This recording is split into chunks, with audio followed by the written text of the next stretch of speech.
Kenapa, Bu? Bujuk rayu. Oh, bujuk rayu. Ya, jadi perempuan kan juga banyak yang bisa membujuk dan merayu. Tentu saja tadi yang saya katakan banyak sekali karena kaitannya dengan harga diri dari laki-laki itu yang terganggu. Jadi seorang anak 15 tahun bisa memiliki power untuk memerintah seorang laki-laki itu karena dorongan pride berarti ya? Bisa pride, bisa juga dia tahu bahwa pacarnya itu sangat mencintai dia.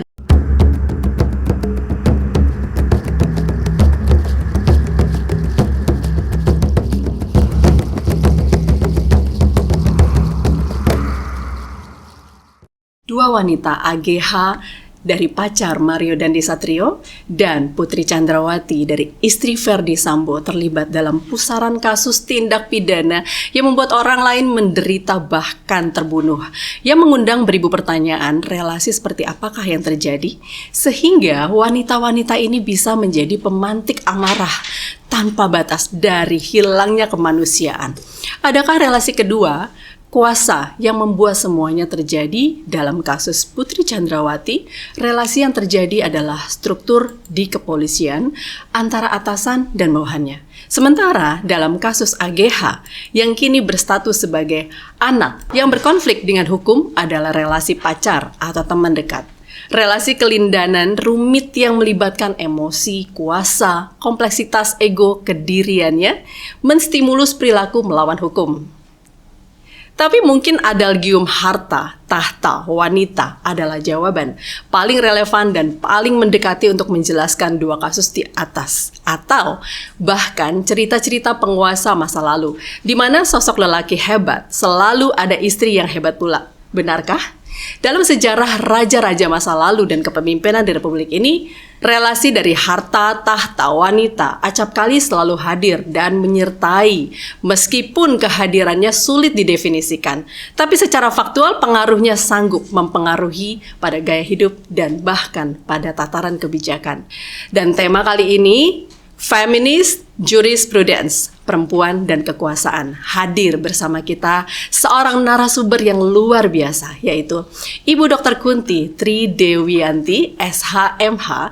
Beliau adalah Ketua Dewan Kehormatan Asosiasi Pengajar dan Peminat Hukum Berperspektif Gender se-Indonesia dan juga sebagai dosen di Fakultas Hukum Universitas Pancasila. Mari kita sapa beliau. Selamat pagi Ibu, sudah hadir di sini. Selamat pagi. Satu hari waktu itu saya berpikir kapan saya bisa duduk bersama Ibu untuk membicarakan Ibu tentang perempuan. Ternyata hari ini Bu, tidak disangka-sangka saya mendapat undangan bahwa narasumbernya adalah Ibu Kunti. Wah, saya luar biasa terhormat sekali hari ini bisa bertemu dengan Ibu Kunti. Ya, Bu, kita langsung aja Ibu ya. Ya, terima kasih Mbak. Kalau melihat kasus yang sekarang lagi viral, menurut Ibu, apa sih pandangan Ibu tentang kedua wanita nih Bu, dari Putri Chandrawati dan AGH dalam tindak pusaran kasus yang sekarang lagi terjadi ini Bu? Iya, terima kasih ya Mbak Melanov ya, dan juga para pemirsa ya. Menarik sekali bahwa kasus yang sekarang sedang beredar dan sangat viral itu ternyata kita melihat bahwa ketika ada kasus yang kemudian berkaitan dengan perempuan, ini seringkali menjadi isu yang sensitif dan kemudian menarik untuk dibahas ya. Nah, kalau kita lihat dari dua kasus ini, yang satu istri polisi, yang satu ini masih sangat remaja ya Bu ya. Masih anak ya. Masih anak ya, 15 anak, ya. Karena umur 15 tahun dan kemudian sudah melakukan kegiatan-kegiatan yang mengarah pada tindak pidana. Sementara untuk kasusnya PC tentu saja dia sudah ada putusan ya, sudah ada putusan. Nah, dari dua kasus itu memperlihatkan bahwa satu, secara budaya kita seringkali melihat bahwa persoalan-persoalan perempuan itu seringkali menjadi topik atau isu yang menarik ya untuk dibahas. Kalau kita lihat nih sekarang, nih boleh kita cek ya, itu kalau dilihat dari kasus ini, pemberitaan terhadap dua perempuan ini luar biasa ya dibandingkan dengan laki-laki ya. Yeah. Nah, menurut saya ini akan menjadi menarik nanti pada pembahasan apakah itu berkaitan dengan perspektif gender, apakah itu juga berkaitan dengan kekuasaan ya. Itu yang pertama. Yang kedua, kita bisa lihat bahwa dalam konteks bahwa apakah perempuan itu selalu menjadi orang yang mengalami ketidakadilan gitu ya. Dalam konteks ini ternyata tidak selalu begitu. Jadi siapapun sebenarnya baik laki-laki maupun perempuan bisa menjadi pelaku atau pemicu ya, bisa, dua-duanya bisa. Nah, tetapi tentu saja dalam konteks kita mempelajari perspektif perempuan, perspektif feminis, kita harus melihat apakah di dalam proses perjalanan itu memang terjadi juga relasi kuasa, dan kemudian apakah di dalamnya juga ada pengaruh budaya patriarki. Nanti kita tentu saja saya akan bahas lebih dalam lagi tentang budaya patriarki. Nah, yang ketiga dalam konteks ini dua kasus. Yang pertama untuk PC, dia sebagai istri. Nah, yang kedua dalam konteks remaja yang pacaran. Nah, dalam angka ya, ini Komnas Perempuan baru launching ya soal data-data Catahu yang di Women's Day yang menyatakan bahwa sebenarnya dahulu sepanjang perjalanan ini kasus-kasus kekerasan dalam rumah tangga itu banyak sekali. Jadi kasus yang mungkin terjadi seperti PC dan kemudian dialami dan kemudian dia juga tidak saja bisa menjadi korban, tetapi dalam satu waktu dia bisa menjadi pelaku. Nah, yang ternyata data terakhir ini memperlihatkan kasus-kasus kekerasan dalam berpacaran itu juga banyak sekali. Nah, kita juga bisa lihat ya dalam kasus ini ada kasus antara 3 nih ya. Jadi antara AG, kemudian antara PC, Mario dan kemudian D ya. D. Nah, itu juga memperlihatkan bahwa ada persoalan segitiga ya, perasaan ya, segitiga perasaan. Termasuk juga PC ya. Yeah. Bahkan 3 atau 4 ya itu ya. Nah, itu juga. Nah, yang memperlihatkan bahwa di dalam kasus apakah rumah tangga dan kemudian sekarang beralih kepada kekerasan dalam pacaran itu banyak sekali. Jadi jumlahnya banyak sekali. Nah, ini tentu perlu menjadi perhatian kita bahwa kasus-kasus terhadap perempuan itu bisa terjadi dalam relasi kuasa di dalam rumah tangga, bisa di personal, ya, hubungan personal, tapi bisa juga dalam konteks ini karena ini berkaitan dengan institusi, itu juga berkaitan dengan dengan negara, ya, berkaitan dengan negara atau juga bisa berkaitan dengan komunitas atau masyarakat. Jadi kira-kira kasus ini bisa terjadi di mana saja, kapan saja, dan pada siapa saja. Tapi menarik bahwa 2 kasus ini kemudian menjadi viral dan tentu menjadi kita harus lebih aware ya terhadap kasus-kasus terhadap perempuan. Ya. Oke. Kalau kita melihat ya Bu ya, kitab suci kan ada yang mengatakan bahwa wanita itu bisa meruntuhkan istana atau membangun istana ya. Nah, apakah ini juga ada dosa keturunan kayak dari Adam dan Hawa ya Bu ya? Jadi ada perintah dari Hawa untuk memakan buah kuldi, menyuruh berarti kan dari inferior menyuruh superior nih Bu ya. Nah, kalau kita melihat kasus ini, apakah yang membuat mereka sebagai wanita atau sebagai perempuan berani memerintahkan, dan kenapa laki-laki ini bisa menuruti walaupun itu melawan hukum? Menurut Ibu gimana nih Bu ya? Nah, ini dia ya. Jadi sebenarnya kalau kita lihat banyak faktor ya sebenarnya. Jadi tidak bisa kita mengeneralisir ya. Kalau tadi kasus Adam dan Hawa itu juga berkembang banyak sekali ya. Misalnya bahwa kemudian karena Hawa itu dari tulang rusuk dan sebagainya, tapi sebenarnya secara teoritis juga banyak dibantah berkaitan dengan itu ya. Nah, kalau kita lihat dari kenapa laki-laki bisa menurut dan sebagainya ya. Kalau saya lihat ada beberapa faktor ya, yang antara lain ya. Faktor yang pertama ini karena dalam konteks budaya itu tadi yang saya sebutkan ada budaya patriarki, ya, ada budaya patriarki di mana ada dominasi laki-laki, yang itu memang secara budaya turun temurun termasuk di dalam keluarga, ya, di dalam keluarga, di dalam masyarakat, bahkan di dalam pemerintahan itu ya, budaya itu terus berkembang. Nah, dalam konteks kenapa dia melakukan sesuatu bisa saja karena ada sesuatu yang kalau laki-laki kita lihat ya, ada sesuatu yang membuat dia pride ya, betul-betul merasa harga dirinya tersangkut di sana ya. Misalnya saja kalau kita lihat ini contoh ya di masyarakat Madura ya misalnya. Masyarakat Madura itu kalau misalnya dalam satu konteks istrinya itu kemudian dibawa lari misalnya kepada orang lain, maka ini akan dianggap mempermalukan, dan apa yang dilakukan oleh masyarakat Madura misalnya, laki-laki itu suaminya kemudian membunuh, dan itu sesuatu yang biasa ya secara budaya, tetapi tentu saja setelah membunuh dia melaporkan gitu ya. Jadi ada kejujuran di situ ya. Nah, termasuk juga di Sulawesi misalnya yang disebut dengan siri. Jadi sesuatu yang mengena atau menghancurkan harga diri itu akan berpengaruh pada laki-laki itu. Nah, dalam konteks yang pertama budaya patriarki ini plus minus lah kira-kira ya. Dalam konteks ini dia bisa menunjukkan bahwa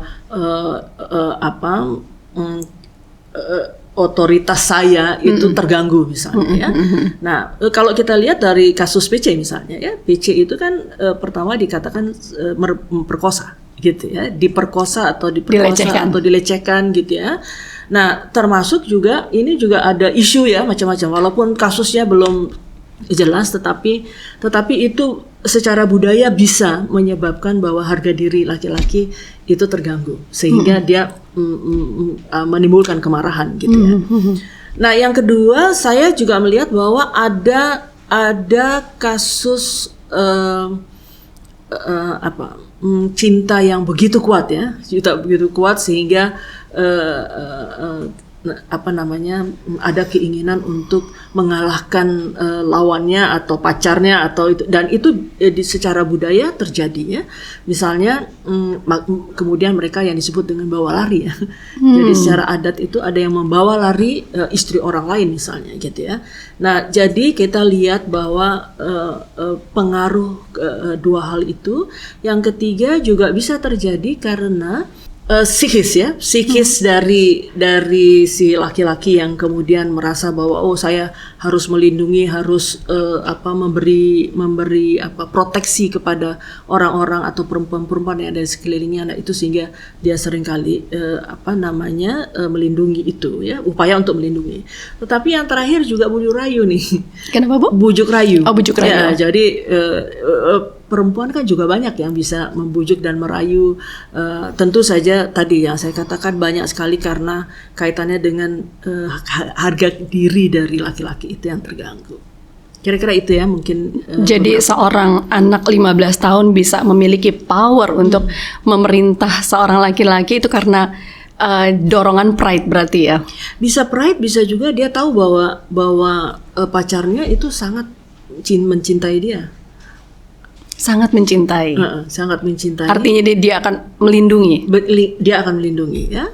Tetapi ini dalam konteks kalau kita bicara kekerasan ya. Kekerasan itu mengapa seseorang melakukan kekerasan, tadi banyak faktor, tetapi juga bukan tidak mungkin ada dorongan sesuatu yang membuat dia menjadi lupa diri dan sebagainya.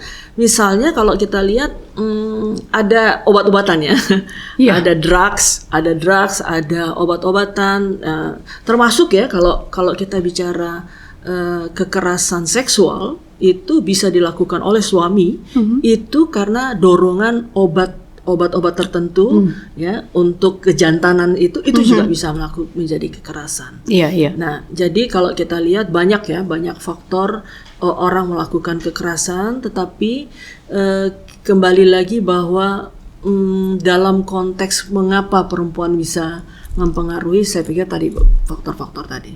Secara manusia kan kita rasanya nggak mungkin gitu ya, ingin melakukan itu. Iya. Kalau saya bilang mungkin terjadi, ini kemungkinan ya, termasuk juga kasus BC, itu ada gangguan psikis, ya, gangguan psikis yang menyebabkan bahwa dia harus menunjukkan power itu ya. Nah, yang kedua juga bisa karena tadi ketergantungan terhadap sesuatu sehingga dia nggak bisa mengontrol. Tidak bisa mengontrol tindakannya. Nah, dalam konteks orang-orang yang melakukan kekerasan, membunuh dan bahkan memperkosa, itu bisa disebabkan karena tadi dorongan-dorongan obat, sabu-sabu dan sebagainya, narkoba itu aja, sehingga kalau kita lihat bahwa kenapa kita harus hati-hati dengan narkotika, karena itu dampaknya luar biasa. Itu. Kalau Ibu melihat kasus ini ya Bu ya, 2 kasus ini yang terjadi, apakah menurut Ibu ini ada suatu kegagalan emansipasi atau partisipasi wanita di dalam ruang lingkup publik ini Bu? Ya, kita harus melihat dulu ya, apa sih sebenarnya emansipasi ya. Yeah. Kalau kita lihat dari emansipasi, tentu kita mau melihat bahwa ada satu keadaan yang tidak seimbang, dan kemudian ada gerakan untuk melakukan upaya untuk keseimbangan itu. Nah, dalam konteks ini kan kita bisa lihat ya, dalam budaya patriarki itu menyebabkan satu kondisi bahwa ada ketidakadilan atau ketidaksetaraan antara laki-laki dan perempuan.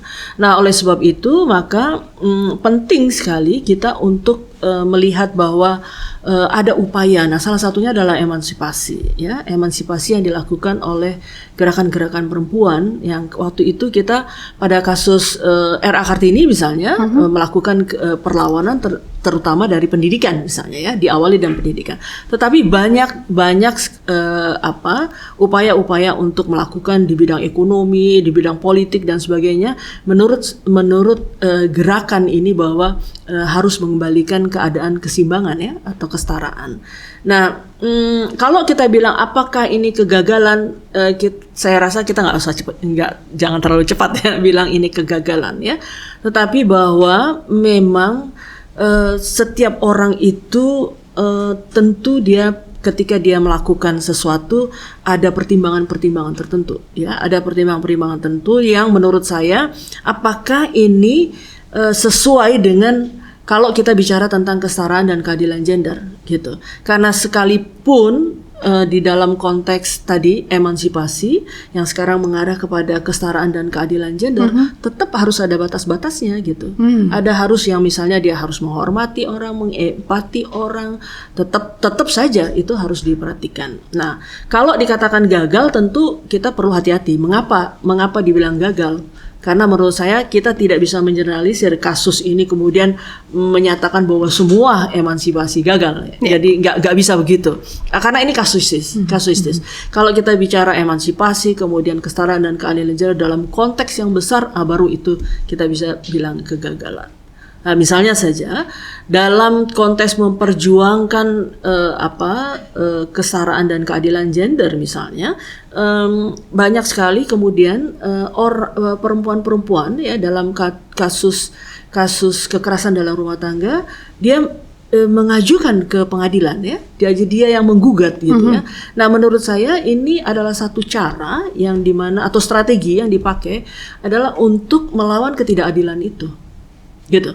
Jadi kalau misalnya dilihat bahwa kasus ini PC misalnya ya, kan dalam konteks persidangan misalnya itu kan dikatakan bahwa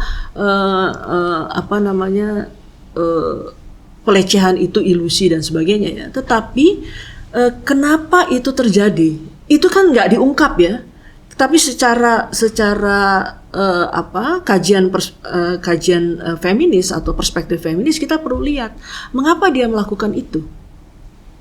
Ya, kalau dilihat dalam konteks apakah dia mengalami kekerasan dalam rumah tangga, itu kan nggak diungkap. Ya, kalau dia diungkap maka bisa terjadi. Ini dalam banyak kasus ya, saya nggak tahu dalam kasus PC ya, tetapi kalau ngelihat dari rumusnya bahwa hubungan sambo dengan perempuan-perempuan lain itu tuh kan kita perlu pertanyakan apakah itu tidak masuk dalam kekerasan dalam rumah tangga gitu, sehingga dia melakukan sesuatu ya. Nah, jadi banyak kasus yang karena dia mengalami kekerasan berulang-ulang, ya, yang tadinya dia korban, dalam satu titik dia bisa menjadi pelaku, bisa. Jadi makanya di dalam undang-undang penghapusan kekerasan dalam rumah tangga, siapa yang bisa jadi pelaku? Terutama perempuan, ya. Artinya siapa? Artinya terutama laki-laki ya, yang bisa menjadi pelaku kekerasan, terutama laki-laki. Tetapi perempuan juga bisa, perempuan juga bisa, termasuk tadi remaja-remaja perempuan tadi juga bisa. Tetapi kita perlu lihat ada cerita apa di balik itu. Nah, ini yang menurut saya penting orang-orang yang mempelajari feminist jurisprudence atau kalau di dalam hukum feminist legal theory perlu melihat itu. Ada apa perjalanan-perjalanan sebelumnya gitu sehingga dia menjadi pelaku. Backgroundnya ya. Backgroundnya. Nah, ini kadang-kadang di dalam peradilan itu nggak diungkap gitu. Diungkap hanya pada kasus itu saja kan. Nah itu. Nah, ini yang menurut saya penting menjadi perhatian hakim. Oleh sebab itu kalau kita lihat dari Perma itu bahwa salah satunya hakim itu harus punya perspektif gender gitu, supaya ketika dia menyelesaikan kasus-kasus itu dia juga punya perspektif gender. Oke. Gitu. Dari sisi hukum sendiri bukan ini baru 15 tahun ya. Kebijakan apa atau ada perundang-undangannya untuk anak di usia 15 tahun yang sudah tersandung kasus pidana ini, Bu? Iya, nah kita sudah punya Undang-Undang Perlindungan Anak ya, Undang-Undang Perlindungan Anak itu tahun 2002 dan kemudian diperbarui dengan Undang-Undang 35 2014 ya. Nah kalau kita lihat bahwa anak itu ini yang disebut dengan anak berhadapan dengan hukum ya. Anak yang berhadapan dengan hukum itu tidak serta-merta bahwa dalam kasus dia harus kemudian dihukum gitu ya. Karena prinsipnya kalau kita lihat dari prinsip konvensi hak-hak anak itu bahwa kita harus mengutamakan perlindungan pada anak ya. Kita harus mendengarkan suara anak gitu ya. Dan non diskriminasi. Ya, kita tidak boleh diskriminasi. Apakah itu dia anak pejabat atau bukan, kemudian miskin atau bukan, gitu ya. Nah, itu kita harus hati-hati dengan itu, karena di dalam konvensi anak dan juga di dalam Undang-Undang Perlindungan Anak bahwa anak-anak yang berhadapan dengan hukum itu ada dua hal ya. Apakah dia dikenakan restorasi justice atau kemudian dia dihukum biasa. Gitu ya. Tetapi di dalam proses dan persidangannya dia harus sesuai dengan anak, gitu. Jadi nggak bisa seperti orang dewasa melakukan itu, nggak bisa. Jadi misalnya hakim nggak boleh pakai toga misalnya itu. Nah itu. Jadi nah sekarang dalam konteks ini juga kalau tidak salah ada minta perlindungan pada LPSK ya. Nah itu jadi menurut saya itu juga salah satu cara untuk bahwa bagi anak-anak yang berhadapan dengan hukum tetap diberlakukan pada konteks perlindungan anak ya. Jadi dia tidak bisa. Nah sekarang yang menjadi masalah dalam konteks kasus AG ini, Mario itu sudah 20 tahun. Jadi dia bukan anak lagi. Dia melakukan kekerasan terhadap anak. Nah, ini termasuk yang bisa diperberat. Oke. Gitu. Jadi dalam konteks walaupun dia masih umur 20 ya, tetapi tentu juga ini menjadi pertimbangan ya, konteks anak ini ya. Tetapi kalau Mario Dandinya sudah mendapatkan hukuman yang bukan anak-anak lagi, dan AGH ini kan ada keikutsertaannya ya Bu ya, memvideokan juga gitu. Apakah dia akan mendapatkan hukuman yang sama atau dia memang mendapatkan yang hukuman anak tadi? Tetap anak. Jadi anak, tetap dia karena umur 15 tahun ya. Kan kita belum lihat ya, kasusnya belum selesai ya. Keikutsertaannya seperti apa gitu ya. Tetapi bahwa dia masih anak dan dia harus mendapat perlindungan ya, perlindungan anak itu baik secara psikisnya gitu ya, mentalnya itu penting sekali, sehingga bagaimana hubungan dengan orang tuanya, kemudian dengan pendamping itu penting sekali untuk soal sekalipun dia anak yang berhadapan dengan hukum. Oke. So terima kasih Bu Kunti hari ini, banyak sekali informasi yang kita dapat pastinya ya. Sebagai closing statement nih Bu, apa yang ingin Ibu sampaikan kepada audiens dan khususnya Fakultas Hukum Universitas Pancasila tentang kasus ini? Iya, menarik ya, dari dua kasus ini kita akan melihat bahwa ternyata persoalan-persoalan perempuan, apakah itu perempuan dalam konteks anak-anak atau perempuan dewasa, itu ternyata banyak sekali.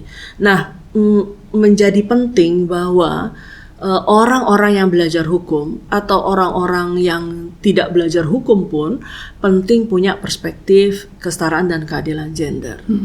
Atau dalam konteks di dalam, kalau dalam mata kuliah kita itu disebut dengan feminist jurisprudence atau feminist legal theory. Itu penting sekali. Mengapa penting sekali orang-orang dikasih perspektif itu? Karena dia yang akan nanti menanganin hukum ya. Karena saya mengajar mahasiswa yang S1 ya. Ada yang punya mata kuliah, ada yang tidak punya mata kuliah, makanya itu asosiasi mendorong itu ya. Nah, lalu kemudian dari yang punya mata kuliah itu, dia penting dimasukkan di dalam berbagai mata kuliah hukum ya. Karena banyak sekali kalau kita lihat perempuan itu kan keterlibatannya di semua kehidupan kan, apakah itu politik, apakah itu perdata, pidana dan sebagainya, itu penting sekali masuk di dalam perhatian kita. Nah, yang penting lagi adalah dari perspektif itu nanti mahasiswa, terutama mahasiswa hukum, dia akan menjadi apa? Apakah dia akan menjadi polisi, apakah mau menjadi jaksa, hakim, bahkan pengacara, juga penting punya perspektif itu. Nah, kebenaran saya pernah menjadi komisioner di Komnas Perempuan dan juga melakukan kegiatan di beberapa NGO yang juga, dan itu turut melatih. Jadi saya juga ngajar di PT IKA, itu ngajar polisi, jaksa, hakim, pengacara harus punya perspektif itu. Jadi itu kalau orang di lingkungan hukum ya, tetapi untuk di masyarakat itu penting juga sosialisasi terus-menerus. Bahkan kita sekarang sedang menggarap untuk orang-orang punya perhatian untuk menjadi paralegal. Paralegal pun juga harus punya perspektif kesetaraan dan keadilan gender. Nah, itu untuk yang berkaitan dengan penanganan kasus ya. Tetapi untuk orang-orang yang pembuat kebijakan, ini penting juga nih, baik itu anggota DPR, mau DPR pusat atau daerah gitu ya, juga DPD, itu penting sekali punya perspektif itu, karena dia akan membuat kebijakan-kebijakan yang berperspektif kesetaraan dan keadilan gender. Jadi kalau kita melihat bahwa salah satu kerja asosiasi itu adalah bagaimana masuk ke dalam kurikulum tadi, di dalam kurikulum semua tadi, atau kemudian mensosialisasikan kepada masyarakat ya, pada masyarakat terus-menerus untuk melakukan. Nah, ini menarik ya, kegiatan seperti ini sebenarnya kita melakukan sosialisasi bahwa betapa pentingnya perspektif kesetaraan dan keadilan gender. Karena kalau tidak, kita akan melihat bahwa budaya patriarki, kemudian keadaan-keadaan diskriminasi atau ketidaksetaraan itu terus-menerus terjadi pada perempuan, baik itu yang muda mau dari anak-anak sampai nenek-nenek itu semua ya, dan di berbagai lapisan ya. Lapisan maksud saya apakah itu di kampus, kita sudah punya juga undang-undang peraturan menteri 30 2001 yang berkaitan dengan stop kekerasan seksual di perguruan tinggi itu, dan juga kita sudah punya undang-undang tindak pidana kekerasan seksual yang menurut saya kalau dari dua kasus tadi itu juga terkait ya dengan persoalan seks ya. Jadi oleh sebab itu selain soal hukumnya saja juga penting tentang pengetahuan seks ya, supaya kita tahu bahwa bagaimana seks itu dalam konteks yang biasa yang bisa dilakukan atau yang kemudian bisa menyerempet menjadi kejahatan atau tindak pidana. Jadi menurut saya pemahaman tentang feminist jurisprudence itu penting sekali. Siapa itu perempuan dan apa itu kekuasaan itu penting sekali untuk terus-menerus disosialisasikan. Oke, terima kasih Bu Kunti untuk informasi literasi dan edukasinya untuk kita semuanya. Saya boleh closing dulu ya Bu ya? Silakan. Terima kasih Mikester, dan kita akan ketemu lagi di episode berikutnya yang pasti lebih viral, hot, dan mantap. Terima kasih.